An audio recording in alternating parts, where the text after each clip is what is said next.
બોટાદ ધારાસભ્ય ઉમેશ મકવાણા દ્વારા વિધાનસભા બજેટ સત્રમાં 100% હાજરી આપી બોટાદની જનતા અને ગુજરાતની જનતા માટે અવાજ ઉપાડી સૌથી વધુ વખત રજૂઆત કરી. બોટાદ ધારાસભ્યએ 21 કાપ દરખાસ્ત, 20 તારાંકિક પ્રશ્નો, વિવિધ બિલો ઉપર રજૂઆત કરી હતી. બોટાદ ધારાસભ્ય ઉમેશ મકવાણા દ્વારા રેશનિંગ કાર્ડ દુકાન ધારકોને માસિક 25,000 પગાર આપવા અને કમિશન વધારવાની સિંહોના સંરક્ષણ, સુરક્ષા અને વસવાટ મુદ્દે માંગ કરી હતી. બોટાદના ગાળા ગામ ખાતે ગાળા ડેમ બનાવવાની રજૂઆત, જે 156.72 કરોડના ખર્ચે બનશે. ગઢડામાં સબ ડિસ્ટ્રિક્ટ હોસ્પિટલ બનાવવાની માંગ કરી હતી. આવાસ યોજના અંતર્ગત શહેરી વિસ્તાર જેટલી રકમ ગ્રામ્ય વિસ્તારના આવાસ બનાવવામાં ફાળવવામાં આવે. બોટાદ કૃષ્ણ સાગરના તળાવને 10 કરોડના ખર્ચે બ્યુટિફિકેશન કરવામાં આવશે. ગુજરાત સરકાર દ્વારા દરેક મહિલાઓને દર માસિક 1,000 થી 1,500 રૂપિયા સન્માન રાશિ આપવામાં આવી. મહિલાઓ અને બાળકો માટે સરકારી બસ અને મેટ્રોમાં ટિકિટની રકમ 50% ઓછી કરવામાં આવે. પોલીસ કર્મીઓના પગાર વધારો અને 5 કરોડનો વીમો આપવાની માંગ કરી હતી. વિધાનસભા ગૃહમાં બોટાદમાં મહિલા ITI કોલેજ બનાવવા માટે માંગ કરી હતી.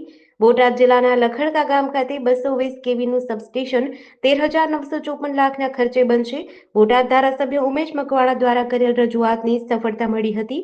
બોટાદ જિલ્લામાં OBC કુમાર છાત્રાલય 5.85 કરોડના ખર્ચે બનશે. બોટાદ તાલુકામાં હળદળ ગામ ખાતે સરકારી માધ્યમિક અને ઉચ્ચતર માધ્યમિક શાળા 3.2 કરોડના ખર્ચે બનશે. ચિત્ર અને સંગીત વ્યાયામના શિક્ષકોની કાયમી ભરતી કરવાની માંગ કરી હતી. બોટાદમાં જ્વેરી જેનિંગની જમીનમાં ઇન્ટરનેશનલ લેવલનું ક્રિકેટ ગ્રાઉન્ડ બનાવવાની માંગ કરી હતી. બોટાદ જિલ્લાને યાત્રાધામમાં સમાવેશ કરવા માટે માંગ કરી હતી. બોટાદ જિલ્લામાં બની રહેલ સ્પોર્ટ્સ કોમ્પ્લેક્સમાં સ્વિમિંગ પુલ અને ઇન્ડોર ગેમ તેમજ સ્પોર્ટ હોસ્ટેલ બનાવવાની માંગ કરી હતી.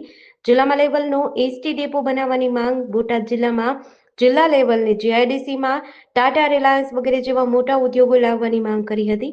Botad Salangpur Barwada 4 lane road 22 kilometre 124 કરોડના ખર્ચે બનશે. બોટાદથી સાળંગપુર રોડ પગદંડી સાથે 4 લેન બનશે. બોટાદ ધારાસભ્ય ઉમેશ મકવાણાની સફળ રજૂઆતથી બોટાદ જિલ્લામાં 68 ગ્રામ્ય પંચાયતના તલાટી કમ મંત્રીની ઓફિસ સાથે બિલ્ડિંગ 6,14,82,876ના ખર્ચે બનશે. બોટાદ ધારાસભ્યના પ્રયત્નથી જિલ્લાના દરેક ગામડાના ખેડૂતોને દિવસે પણ વીજળી પ્રાપ્ત થાય તેવી વિવિધ માંગો કરી હતી.